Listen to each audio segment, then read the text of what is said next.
जख्म में वो भर जाएगा। ये तो पीठ का जख्म तो इतना सा है, जो दिल पे जख्म लगे हैं बहुत बड़े हैं। मेरे खुद के दर्द से ज्यादा दर्द जो देश के लोग, गरीब लोग सह रहे हैं, मुझे उनके बारे में चिंता है।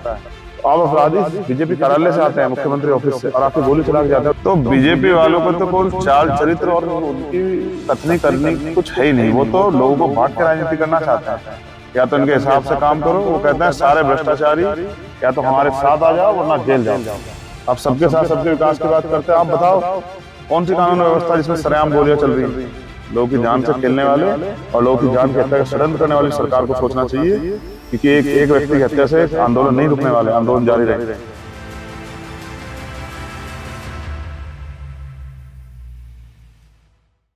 नमस्कार, पत्रिका के लिए मैं शिवमणि त्यागी। हमारे साथ भीम आर्मी चीफ चंद्रशेखर हैं, हम उनसे बात करेंगे। चंद्रशेखर जी, आपको हमला हुआ था, जानलेवा हमला, आप कैसा स्वास्थ्य है? ठीक है, जख्म में वो भर जाएगा। और मैं समझता हूँ कि मेरे ऊपर जो करोड़ों माओ बहनों का प्यारा आशीर्वाद है, भाइयों बुजुर्गों का, और जिस कार्य के लिए मैं भी कुदरत ने मुझे जिंदगी दी है वो भी पूरा नहीं हुआ, इसलिए मैं सलामत हूँ। और जिन लोगों ने मेरे अच्छे स्वास्थ्य कामना की, जिन लोगों ने इस दुर तकलीफ में मेरा साथ दिया, मैं उन सबका धन्यवाद करता हूँ। उन्होंने इतना प्यारा आशीर्वाद दिया कि मैं स्वस्थ हूँ और उनके बीच में। हमलावर तो पकड़े गए, संतुष्ट हैं आप? मैंने अपनी बात जो है कल अधिकारियों के माध्यम से कही थी कि बहुत जल्दबाजी में, क्योंकि आक्रोश है, मैं भी समझता हूँ, आक्रोश को शांत करने के लिए हम लोग हैं भी, और हमने उस पर प्रयास भी किया है कि कोई इस तरह का, देखिए आप, इतनी बड़ी घटना पे कोई एक पत्ता भी नहीं हिला। इसका प्रमाण ये कि हमारा संगठन कैडराइज संगठन है, जिम्मेदार समझदार लोगों का, और उनको जो आदेश दिए जाते हैं उसका पालन करते हैं। लेकिन वरना कुछ लोगों में गुस्सा बहुत था। तो कई चीजें ऐसी हैं जांच में जिसपे अभी, क्योंकि अभी तो गिरफ्तारी हुई है, ये सामान्य गिरफ्तारी है, अभी बहुत सारी उनको रिमांड पे लेके उनसे उससे पुलिस कस्टडी लेके, अगर पुलिस उनसे बहुत सारी चीज जानने का प्रयास करेगी, जैसे कि उनको ये हथियार किसने मुहैया कराए, और जैसा कि हमारे लोगों ने देखा कि उनके पास जो है ऑटोमेटिक वेपन्स भी थे, क्योंकि हमने ही नंबर बताया तो हमारे लोगों ने देखा।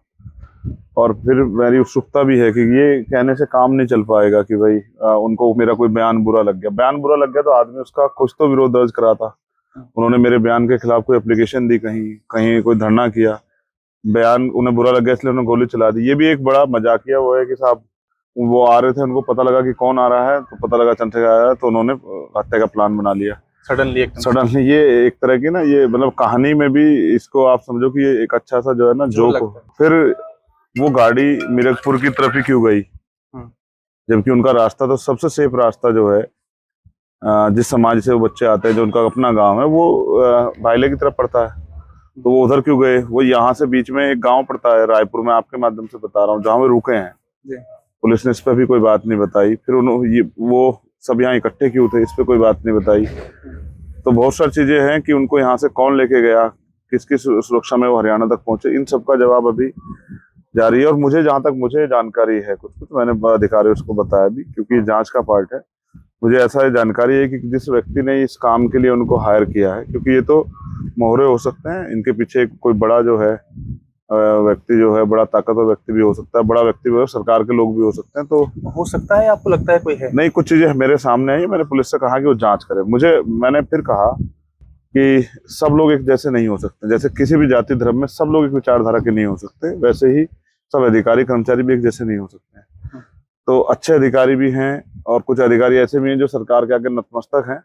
तो मेरा मानना है पुलिस अभी जांच करेगी, क्योंकि वो आक्रोश को संभालते उन्होंने जल्दबाजी में गिरफ्तारी कर दी। बाकी और चीजों पे भी वो ध्यान देगी, तो बहुत सारी बड़ी बड़ी चीजें निकल के आएंगी। कुछ बड़ी मछलियां फंसेंगी, जिनको मेरे आजाद समाज पार्टी के बढ़ते कद से और जिस तरह से अन्याय के खिलाफ हम लोग लड़ रहे हैं, उससे जो है कुछ परेशानी हो सकती है। दलितों के मुद्दे उन्हीं राज्यों में जाकर उठाते हैं जहाँ भाजपा शासित सरकार है, ऐसा है? इसके लिए हमें चीजों पे को जानना चाहिए।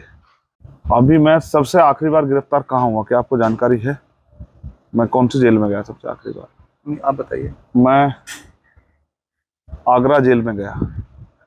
आगरा नहीं, जयपुर। और जयपुर राजस्थान में आता है, राजस्थान की राजधानी। राजस्थान में कांग्रेस की सरकार है। मटकी छूने वाली घटना पे जब अन्याय हुआ, मैं गया 4 बार, वो राजस्थान में हुई। ओम प्रकाश रहगर जिसने बच्चे ने सुसाइड नोट लिखा और मैं वहां 4 दिन धरने बैठ रहा, वो राजस्थान में हुई, अजमेर में। जितेंद्र मेघवाल की हत्या राजस्थान में हुई, जिसके लिए मैंने इतना बड़ा धरना किया। और कल मैंने इस घटना के बाद जो सबसे पहले रैली की वो भरतपुर राजस्थान में की। राजस्थान में की।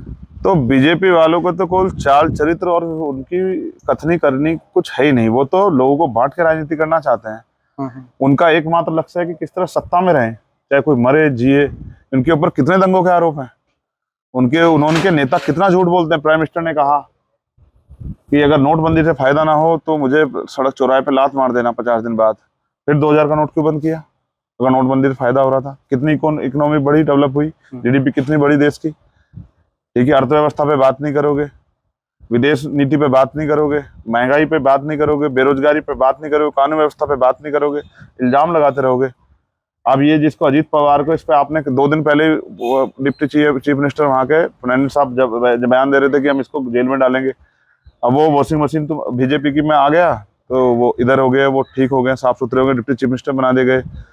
तो भ्रष्टाचारियों का अड्डा बन गई बीजेपी। और जो लोग जो कहते हैं प्राइम मिनिस्टर हमारे कि सीबीईडी इनकम टैक्स ने जेल में कम भेजे लोग, सीबीआईडी इनकम टैक्स ने, और इनकी पार्टी में ज्यादा भेजे। जिन पे भी छापा पड़ता है क्या तो उनकी पार्टी ज्वाइन करता है, जेल जाता है। तो आप देखो, भ्रष्टाचारियों के लोग, भ्रष्टाचार की पार्टी के लोगों से ज्यादा उम्मीद नहीं कर सकते हैं। और जो पत्रकार बोलता है उसको जेल भेज देते हैं, जो अधिकारी इनके खिलाफ काम करते हैं। आप हम सहारनपुर में रहते हैं, एक यहाँ महिला अधिकारी थी भेंट में, एसडीएम, और 22 वोट से जीता हुआ चुनाव हराने के लिए पूरे जोर लगा दिए। सारे बीजेपी के नेता चले गए, उन्होंने नहीं मानी तो आचार संहिता खत्म हुई। 2 मिनट बाद उनका लेटर था, उनको अटैच कर दिया कमिश्नर ऑफिस से। ये है बीजेपी।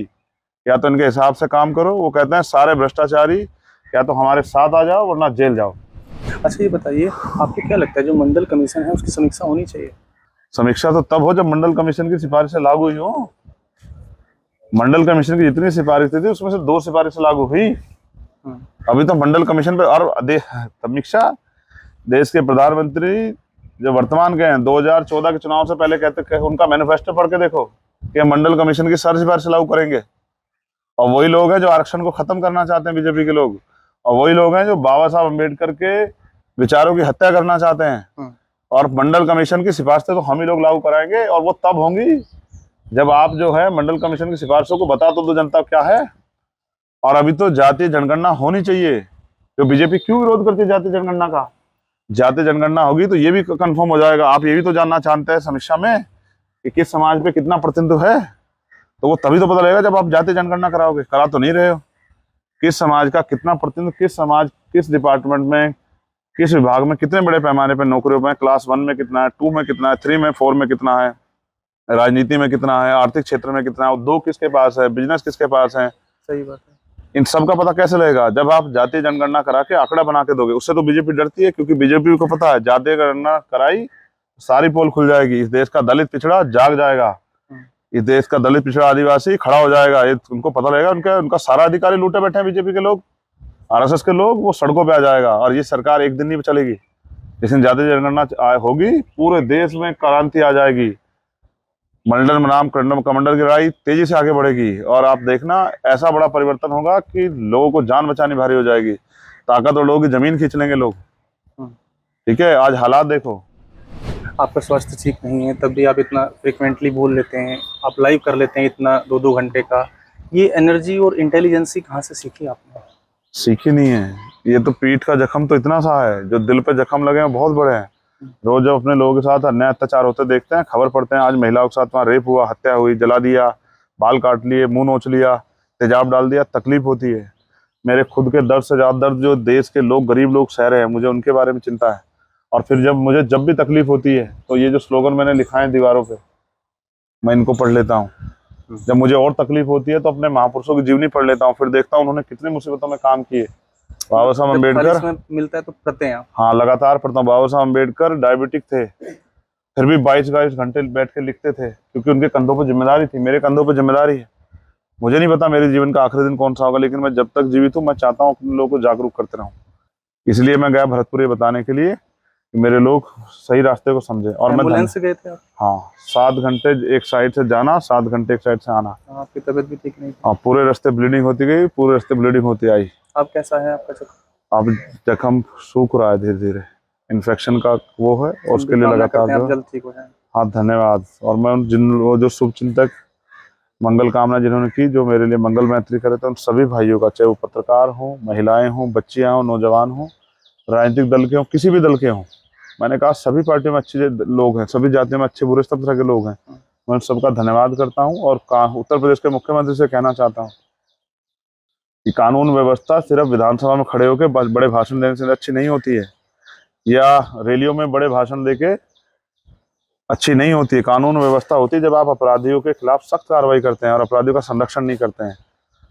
आप अपने आप को योगी कहते हैं, लेकिन आपकी कार्यशैली में लोग ये महसूस कर रहे हैं कि आप जाति धर्म देख के कार्रवाई करते हैं, और ये भी महसूस कर रहे हैं कि जब अपराधी बीजेपी से जुड़ा होता है तो आपको सांप सूंघ जाता है, आप चुप हो जाते हैं, आप जवाब भी नहीं देते हैं। इसका प्रमाण है कि आप पे एक शब्द नहीं था बोलने को, कि आप कानून व्यवस्था की बड़ी बड़ी बातें कर रहे थे और यहाँ सरेआम गोलियां चली एक पार्टी के राष्ट्रीय अध्यक्ष पे, लेकिन आपके मुंह से एक शब्द नहीं निकला। ये इस बात का प्रमाण था। अगर आपकी कानून व्यवस्था अच्छी होती, अगर आरोपी बीजेपी के आदमी हो तो फिर आप नहीं बोलते, और फिर आपने अपने हमले की बात कही। हाँ, तो जिसका जवाब मुख्यमंत्री को देना चाहिए कि क्या जब उनके जाति लोग अपराध करते हैं तो उनके मुंह पे टेप क्यों लग जाती है, चाहे वो हाथरस के हों, उन्नाव के हों, गोंडा के हों, या फिर वो सहारनपुर के हों, तब उनके मुंह पे टेप क्यों लग जाती है। फिर वो क्यों कहते हैं हम सबके मुख्यमंत्री, कौन आप, मैं अपनी जाति का मुख्यमंत्री हूँ, ये कहते क्यों शर्म आती है। आप सबके साथ सबके विकास की बात करते हैं, आप बताओ कौन सी कानून व्यवस्था जिसमें सरेआम गोलियां चल रही हैं, और कौन दे रहा है इतना बल, कौन कर रहा है इन बच्चों को गुमराह कि जाओ किसी पे गोली चला दो उसकी जान ले लो। ठीक है, तो अभी जब ये घटना खुलेगी आपको पता लग जाएगा। मैंने पहले भी कहा था, पहले भी बीजेपी के लोग मजाक उड़ा रहे थे कि सुरक्षा पाने के लिए अपने आप पर हमला करा लिया। मैं तो कह रहा हूँ, आप सरकार आपकी, आप सुरक्षा में आप करा लो अपने ऊपर हमले। ठीक है, आपकी सरकारों में तो होंगे विपक्ष में हमले, ऐसे नहीं होंगे। तो मैंने एक हमला भी देखा कि जिस व्यक्ति की सदस्यता चली गई एक बड़े नेता की, बाद में उस व्यक्ति ने एफिडेविट देके अपनी FIR वापस ले ली, कहा DM साहब का दबाव था, उनके दबाव में मैंने आजम खान पे मुकदमा किया। ठीक है, हम देख रहे हैं किस तरह से यहाँ पूर्व मुख्यमंत्री जो साथी हमारे रहे उनकी सुरक्षा किस तरह से आपने कम की, और कल कोई घटना हो जाएगी तो आप कह दोगे कि भाई हम कार्रवाई करेंगे। लोगों की जान से खेलने वाले और लोगों की जान की हत्या का षड्यंत्र करने वाली सरकार को सोचना चाहिए कि एक व्यक्ति की हत्या से आंदोलन नहीं रुकने वाले, आंदोलन जारी रहेंगे। तो अभी आपको सुरक्षा मिली है? नहीं, अभी घर पे मुझे जो है सुरक्षा दी गई है, लेकिन फिर मैं आपसे कह रहा हूँ बात मेरी सुरक्षा की नहीं है, बात है इस उत्तर प्रदेश के 25 करोड़ लोगों की सुरक्षा की, जो मुख्यमंत्री नहीं है, जो विधायक नहीं है, जो केंद्रीय मंत्री नहीं है, जो सांसद भी नहीं है, जो कुछ भी नहीं है, उस जनता की सुरक्षा की जिम्मेदारी मुख्यमंत्री कंधों पे है। तो मुख्यमंत्री को जवाब देना चाहिए कैसे करेंगे सुरक्षा। तो उनके पास शब्द नहीं था इसलिए चुप थे, वरना बहुत बोलते हैं, सब जानते हैं, चिल्ला चिल्ला के बोलते हैं, गला फाड़ फाड़ के बोलते हैं, उंगली दिखा दिखा के बोलते हैं। अब क्यों नहीं बोल पा रहे हो? क्योंकि आप जब आपने अपने गिरवान में झांक के देखा तो आप कहते हो बड़ी बड़ी बातें, दूसरे प्रदेश में जाकर कहते हैं यूपी जैसा वो कर देंगे, हमारे यहाँ के तो शिमला और क्या क्या बना गए थे वो आके हमारे यहाँ। मैं आके इसको कैराना को शिमला बना दूंगा मई जून में, है। और इसी जून में जब गोलियां चल रही है जुलाई में, तो तब फिर आवाज नहीं निकल रही है। ठीक है, जून में चली ना गोली, तो क्या कौन सा शिमला बनाया आपने, गोली वाला शिमला? नहीं, वो कहते हैं कि हमने आरोपी पकड़ लिए हैं और उनको गिरफ्तार। उन्होंने पकड़े, मुख्यमंत्री गए थे पकड़ने? पुलिस। तो पुलिस, फिर कह रहा हूँ पुलिस को अक्सर दबाव तो हटाओ सत्ता का। पुलिस तो ऐसे अपराधियों को सबको सबक सिखा देगी। और वो ये जो अगर वो एक अभी तो कह रहे थे कि सारे अपराधी छोड़ के भाग गए, अपराधी कहाँ से आए? ये क्या CM कार्यालय से आए अपराधी? और हथियार पहले से लिए घूम रहे थे वो लोग। हाँ देखो, ये भी बताया पुलिस ने कि अब देखो आम उसमें हथियार लेके घूम रहे हैं, तो पुलिस सुरक्षा देखो कैसी व्यवस्था। और मुख्यमंत्री कह सारे अपराधी भाग गए हैं। अब अपराधी बीजेपी कार्यालय से आते हैं, मुख्यमंत्री ऑफिस से, और आके गोली चला के जाते हैं, और देखो सरेआम अवैध हथियार लेके घूम रहे हैं। और खुश हो रही है पुलिस बताते हुए कि भाई वो तो पहले से लेके घूम रहे थे, अचानक से पता लगा कि चंद्रशेखर आ रहे हैं तो चलो चंद्रशेखर को दो गोली मार देते हैं। तो मेरे हौसले देखो अपराधी कितने बड़े हुए हैं। एक अंतिम सवाल, अब 2024 में कहाँ से आप चुनाव लड़ेंगे? पार्टी तय करेगी, हमारी पार्टी नगीना में मुझे तैयारी कराई, लेकिन बाकी काम पार्टी तय करेगी। पार्टी के हर आदेश का पालन होगा नगीना से।